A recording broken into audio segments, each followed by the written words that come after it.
L'info écho avec Capital.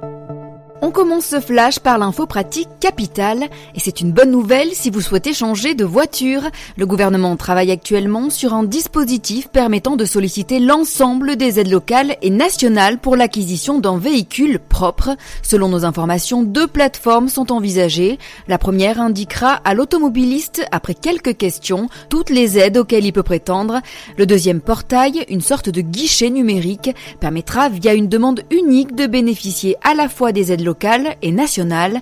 Les particuliers devraient découvrir ces 2 outils d'ici quelques semaines. On passe au chiffre du jour, 2,8 milliards d'euros. C'est la somme que devrait apporter le lundi de Pentecôte à la Caisse nationale de solidarité pour l'autonomie.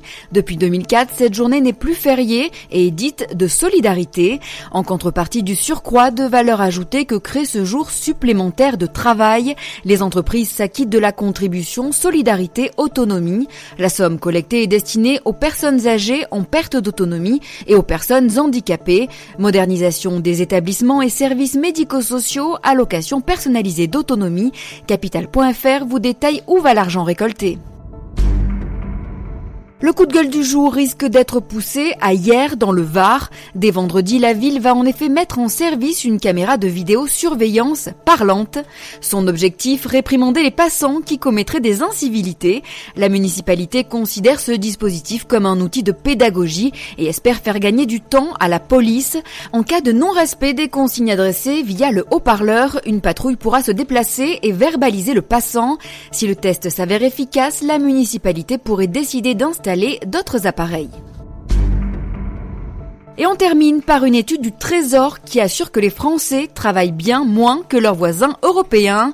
Ce n'est donc pas qu'un cliché. Selon cette étude relayée par Le Figaro, la durée annuelle du travail a baissé de 20% en France depuis 1976, contre 10% au Royaume-Uni ou 4% aux États-Unis. Les salariés à temps plein travaillent 39,1 heures par semaine, soit 1,2 heures de moins que les Allemands et 3 de moins que les Britanniques.